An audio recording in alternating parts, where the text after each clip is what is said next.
Welcome to I dream sports. Bharat versus Australia మధ్య Adelaide వేదికగా రేపటి నుంచి అంటే 6వ తారీఖు నుంచి సెకండ్ టెస్ట్ అయితే ప్రారంభం కాబోతుంది. 5 టెస్టుల బోర్డర్ గవాస్కర్ ట్రోఫీలో భాగంగా ఆల్రెడీ జరిగిన మొదటి టెస్ట్లో టీమిండియా అయితే ఘన విజయం సాధించింది. ఎంతో భయపడుతూ మొదలైన ఈ సిరీస్ అంతకుముందు న్యూజిలాండ్తో 3 టెస్టుల సిరీస్ ఓడిపోవడం, ఆ తర్వాత ఆస్ట్రేలియాలో బీజీటీ సిరీస్ అనగానే టీమిండియా పర్ఫార్మెన్స్పై చాలా అనుమానాలు, డౌట్స్ అయితే అందరూ క్రియేట్ అయ్యాయి.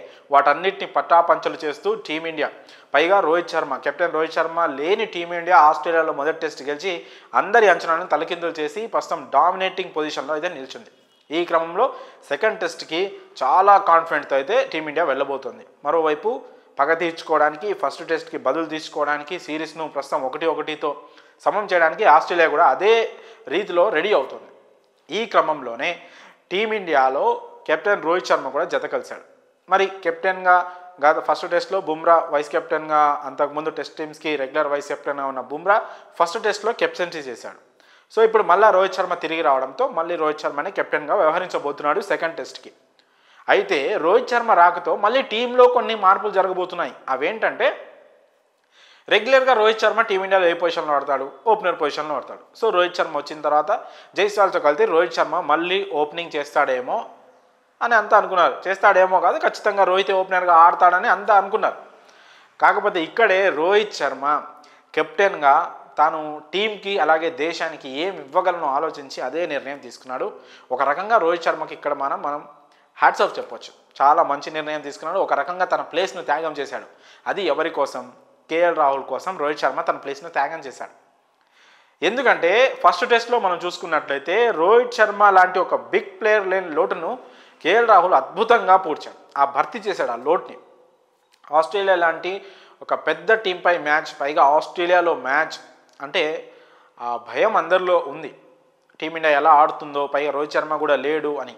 కానీ ఆ లోటు, రోహిత్ శర్మ లేని లోటు ఎక్కడా తెలియకుండా కేఎల్ రాహుల్ అద్భుతంగా జైస్వాల్తో కలిసి చాలా బాగా మంచి పార్ట్నర్షిప్ ఇచ్చాడు. సరే, ఫస్ట్ ఇన్నింగ్స్లో జైస్వాల్ డక్అవుట్ అయినప్పటికీ కూడా కేఎల్ రాహుల్ 26 పరుగులు చేశాడు. అన్లక్కీగా ఎంపైర్ తప్పుడు నిర్ణయానికి అవుట్ అయ్యాడు. అది పక్కన పెడితే సెకండ్ ఇన్నింగ్స్లో కేఎల్ రాహుల్ అలాగే మరో ఓపెనర్ జైస్వాల్ ఆడిన ఇన్నింగ్స్ ఏదైతే ఉందో, ఆ పార్ట్నర్షిప్ ఏదైతే ఉందో, అది మ్యాచ్ విన్నింగ్ పార్ట్నర్షిప్గా మనం చెప్పుకోవచ్చు. ఇద్దరు కలిసి ఫస్ట్ వికెట్కి 201 పరుగుల భారీ పార్ట్నర్షిప్ ఇచ్చారు. దాంతో దెబ్బకు మ్యాచ్ పూర్తిగా మన చేతుల్లోకి వచ్చేసింది. ఫస్ట్ ఇన్నింగ్స్లో ఒక 40+ రన్స్ లీడ్ అయితే వచ్చింది. కానీ దాన్ని నెక్స్ట్ లెవెల్కి, ఎక్కడంటే ఇంకా చేస్ చేయలేని టార్గెట్ టీమిండియా ఆస్ట్రేలియాకి ఇచ్చిందంటే అది ఓపెనింగ్ వికెట్ పార్ట్నర్షిప్ వల్లే వచ్చింది. జైస్వాల్ అద్భుతంగా ఆడి 150+ రన్స్ చేశాడు. కానీ అక్కడ క్రూషియల్, జైస్వాల్కి సపోర్ట్ చేస్తూ మరో ఎండ్లో వికెట్ పడకుండా చాలా అద్భుతంగా ఆడిన ప్లేయరు కేఎల్ రాహుల్. 77 రన్స్ చేసినప్పటికీ, సెంచరీ కంప్లీట్ చేసుకోపోయినప్పటికీ కూడా చాలా అద్భుతమైన ఇన్నింగ్స్. సో వాళ్ళిద్దరి మధ్య ఒక బాండింగ్, ఒక అండర్స్టాండింగ్ క్రియేట్ అయింది ఓపెనింగ్ పార్ట్నర్షిప్కి. సో దాన్ని నేను డిస్టర్బ్ చేయదలుచుకోలేదు అని రోహిత్ శర్మ చాలా స్పష్టంగా చెప్పాడు. సెకండ్ టెస్ట్ కంటే ముందు ప్రెస్ కాన్ఫరెన్స్లో పాల్గొన్న రోహిత్ శర్మ ఈ విషయాన్ని స్పష్టంగా పేర్కొన్నాడు. ఫస్ట్ టెస్ట్ జరుగుతున్నప్పుడు నేను తనకి రీసెంట్గా రోహిత్ శర్మ కొడుకు పుట్టిన విషయం మీ అందరికి తెలిసిందే. సో ఆ చిన్నారిని, ఆ బాబుని, నా కొడుకుని నా చేతుల్లో పట్టుకుంటూ నేను మ్యాచ్ చూశాను. ఆ టైంలో కేఎల్ రాహుల్ చాలా అద్భుతంగా బ్యాటింగ్ చేశాడు. సో ఆ టెంపోని, ఆ కాన్ఫిడెంట్ని నేను చెడగొట్టాలని తలుచుకోవట్లేదు.